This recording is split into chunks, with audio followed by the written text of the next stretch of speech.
Well, first and foremost, of course, my responsibilities are about making sure we have an effective, sustainable water supply for people in Scotland. But you're right to say we have a real focus on the hydronation initiative which we've undertaken.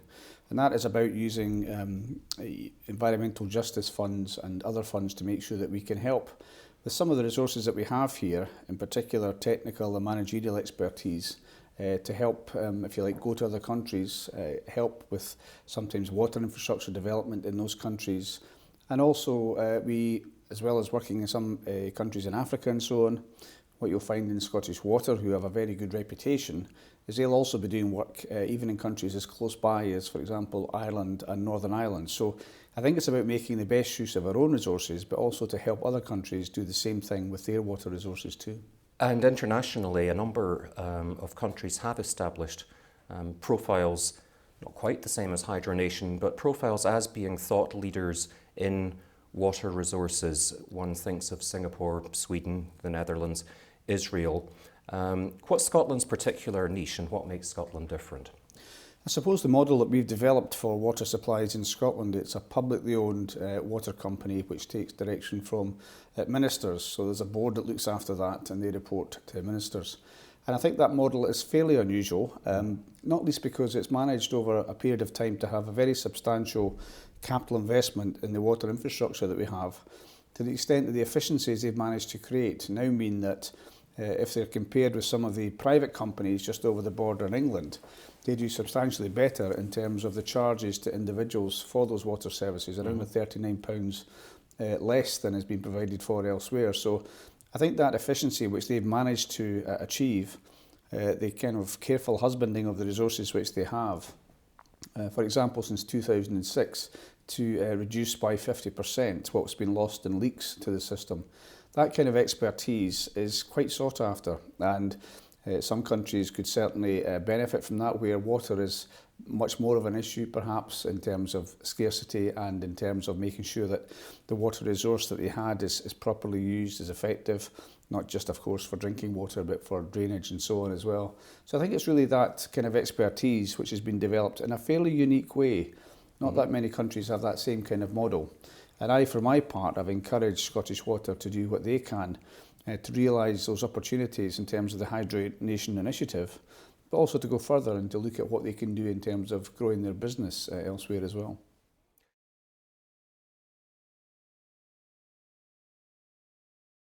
I think first of all the context that we have in Scotland probably means it's easier for us to do something like the hydronation initiative, which obviously was supported by ministers, and perhaps it may be with a completely private sector-led body.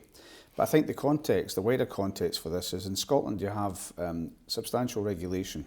So we have the Water Industry Commissioner, who's appointed by the Parliament, not by ministers, who looks after the monitoring of the performance of Scottish Water, and heavily involved in the charging regime as well. We also have another person that's looking at the drinking water quality, absolutely crucial as well. I think one of the main things though, in relation to, for example, the EU referendum that's coming up, is one thing that's really driven up standards has been the European directives and our necessity to comply with those. So I think the Europe, in this case, and people have different views about the influence of Europe and the EU in different areas, but in relation to water quality, and it's not just Scotland, we've seen performance driven up, we've seen quality improved. And so that regulatory regime that we have through the Water Industry Commissioner, the person who looks after drinking quality of water, and the EU directives, I think creates the environment in which we've managed to achieve what we have achieved in terms of a very consistent, safe and reliable source of clean water. So that environment's important and probably quite distinctive.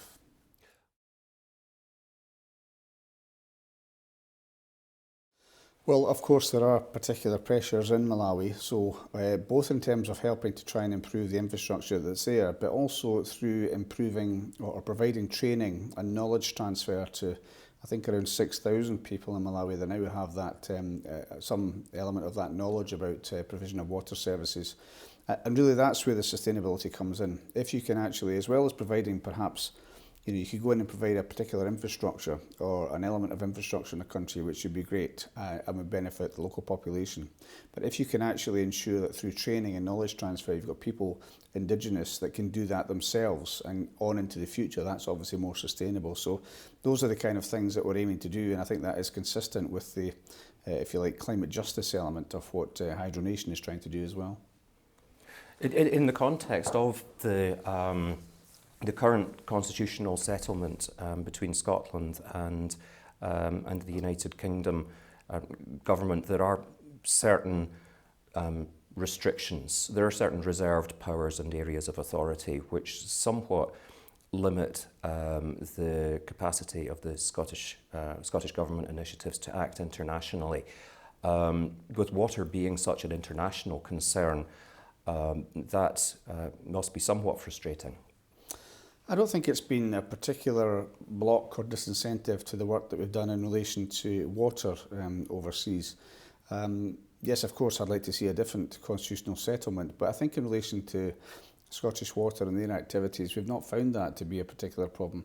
We are unique in relation to the rest of the UK in having a publicly owned water authority, and we're very committed to that, both the Scottish Government and I think a number of the opposition parties would be committed to that as well. And we've not had a problem in terms of retaining that within the constitutional settlement that we have. The bigger issue perhaps is domestically, because you've got a different market in England and in Wales, indeed in Northern Ireland and Ireland as well, from the one that we have here in Scotland, and it's making sure that there are no disadvantages to Scottish Water within that environment. But as to operating overseas, I can't think of an instance where there's been a real problem, and I think some of the things that we would want to do or Scottish Water would want to do are probably consistent with what the UK government would also want to do in many countries overseas as well.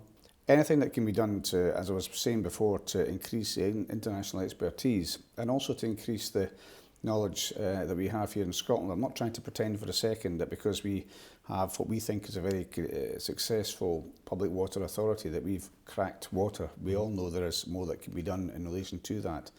So in addition to the World Water Congress, which you mentioned before, building up that base of expertise through the Scholars Scheme, I think, is extremely important, and it's got to be to the benefit both of Scotland and to the wider community.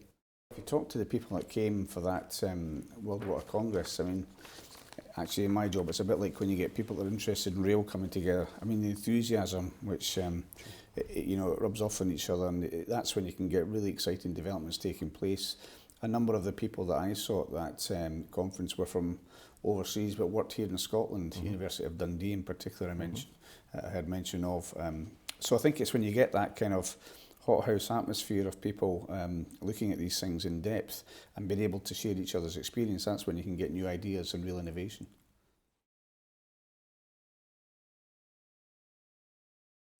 But where there's a big risk, as there is with water, there's also opportunity. And in this context, water-rich, well-governed Scotland would appear to be a prime location for water-dependent or water-intensive businesses to move here. Is it your government's plan to leverage that magnetism as a tool to attract inward investment?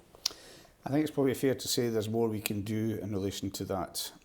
Just as you say, to make sure that people in areas where they're looking for investment, where they're very dependent on water for their processes or their products, and want to have that security of an environment where the water resource is looked after. It is plentiful in Scotland. We get lots of it falling from the sky on a regular basis, especially this winter. So I think you're right, that is a real attraction for some businesses. And I don't think yet we've made as much of that as we could have done. I think there's more that we have to do in relation to that. I think it perhaps sits alongside another issue we have in the UK just now, which is this issue of the EU referendum. And I think that would be, in my view, very important that we manage to stay within the EU if we're to maximise the opportunities that you've talked about, not just from within the EU, but using the EU as a trading bloc.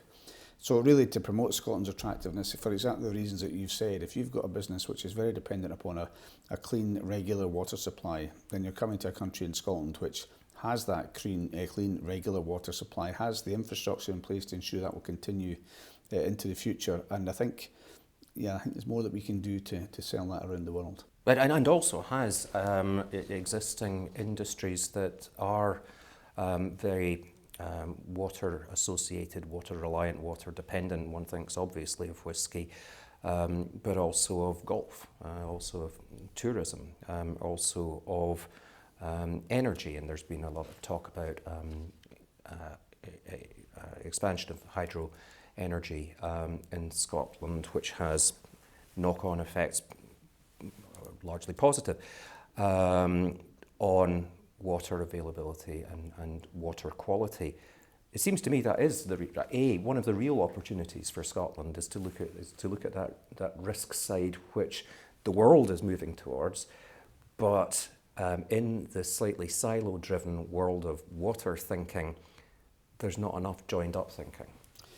Yeah, I think that's a fair point, and I think the points that you've mentioned in terms of what Scotland currently does, so to help emphasise that point about the opportunities that are here, if people look at, for example, the whisky industry, hugely dependent upon a clean and regular water supply, on the basis of perhaps, well, our biggest export after oil. So a hugely important product for Scotland, but also it goes around the world. Whisky is sold in more than 130 countries around the world. People know and they buy into whisky because of its provenance, because of the fact they know where it comes from.